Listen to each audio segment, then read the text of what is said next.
Meron ulit tayo dito mga kapadyak na i-frame check na frames from Dartmoor. Ito yung Dartmoor Hornet Pro. According to Dartmoor, kung yun daw Thunderbird, naging hardtail, specifically yung Thunderbird FR, yung 27.5. Kung naging hardtail daw yun, ito yun, yung Hornet Pro. Ew! Sa video na to, frame check natin to. Frame material is aluminum, hardtail, walang rear suspension, kita nyo naman. Pero hindi nalalayo sa hulma ng Thunderbird. Yung decals halos same lang din. May Hornet Pro dito sa taas, may logo ng bundok dito. Dartmoor logo nandito sa head tube. Dito may nakaprint na aluminum, yun yung frame material. Freeride Enduro, yun yung intended discipline dito. Tapos ito is large size, available to sa medium, large, tsaka XL na frame sizes, walang small. Yung reach nito is 460mm.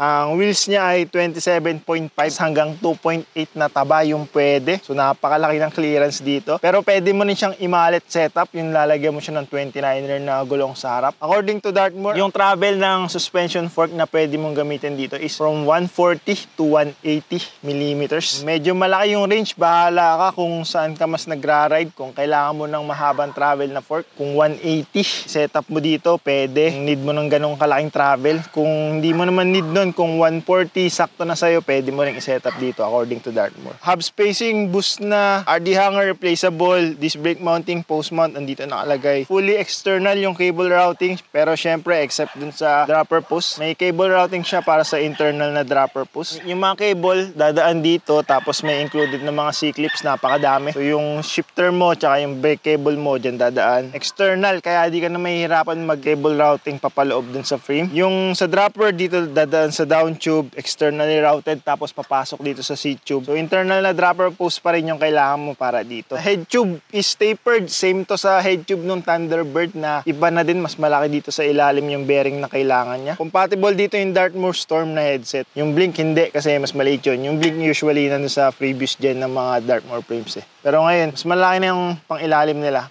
Kaya iba na yung bearing na kailangan mo dito. So ang laki ng head tube niya. Battle cage mount nandito sa main triangle. Bottom bracket niya is threaded, BSA threaded. Tapos may mounting points din para sa ISCG 05 na chain guide or sa bash guard. Pwede mo siyang lagyan. Clearance napakalaki, 27.5 by 2.8 daw yung kasya. Ang laki ng pagkakabuka. Tapos solid dito sa baba. May mga support para mas matibay, may gasset na malaki dito. Available sa dalawang kulay. Ito yung glossy na dark chrome, dark and decals, tapos chrome yung overall na colorway. Tapos meron ding matte na version, yun yung black gray. Ito yung black na matte, color black siya. Tapos yung decals niya is gray. Kung gusto mo na medyo stealth ang dating, pwede sa'yo. Ito is medium yung frame size niya. Check natin yung weight nitong large. Kasama na yung axle niya. Hindi ko natatanggalin. 3.32 kilograms. Itong large. Recommended na for travel, middle ground, 160mm.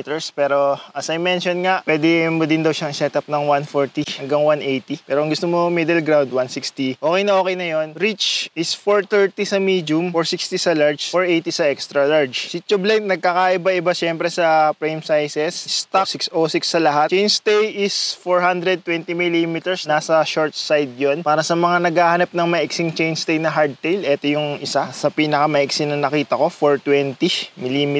Pag maiksi, ang daling laro-laro ng bike, ang daling iliko, ang daling paangatin ng unahang gulong. So playful yung bike pag maiksi yung chainstay. Head tube angle is 64 degrees. Etong Dartmoor Hornet Pro, naka-sale to ngayon sa Bisikleta Buen Viaje from 25k na SRP, 23k na lang alongside with the other Dartmoor frames. So, pwede nyo i-check yung website nila, link lalagay ko dyan sa description. Check nyo na lang doon, magtingin-tingin din kayo, naka-post din naman doon yung mga prices ng mga kinikerry nila ng mga frames, mga bikes, saka iba pang mga products. Si Bisikleta Buen Viaje, meron na din pala silang branch sa Iloilo. Kung taga Iloilo kayo, pwede kayo doon mag-direct sa branch na yon. Kung ano naman yung mga items na pinupost ni Bisikleta Buen Viaje, yung main nila, yung nasa Las Piñas, pwede namang madala yun sa Iloilo. Ganun lang. Kung ano rin yung available dun sa isa, pwede na maging available dun sa isa pang branch. Ito pala, pwede nyo orderin direct dun sa website ni Bisikleta Buen Viaje. Gumagana yung kanilang e-commerce site. Pwede kayong mag-order direct dun. Pag doon kayo mag-order, pwede kayong gumamit ng coupon code na ANLIAHON. Pag ginamit nyo yun, sabi ni Bisikleta Buen Viaje, bibigyan daw kayo ng free shipping. Magkano rin yung shipping na gagastusin nyo kapag ipapaship nyo yung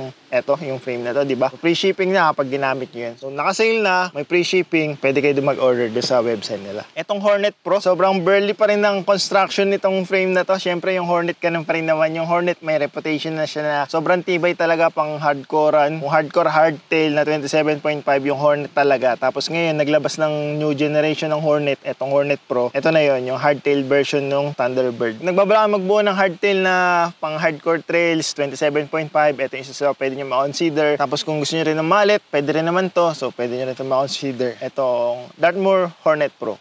Siyempre, Dartmoor, may reputation na rin naman yan na build pagdating sa gravity, sa aggressive trail riding. So, solid na solid yan. Tapos, si Bisikleta Buhay Biyahe, nagkikerry yan. Kung sa makakabili, Bisikleta Buhay Biyahe, pwede kayong mag-order sa kanila. Links lagi sa description. Kung hindi nyo pa napanood yung frame check natin sa Thunderbird, lalagay ko na lang din dyan. Check nyo na lang din. Baka full sus pala yung trip nyo. Check nyo na lang yan. That's it for this video. Ride safe mga kapadyak.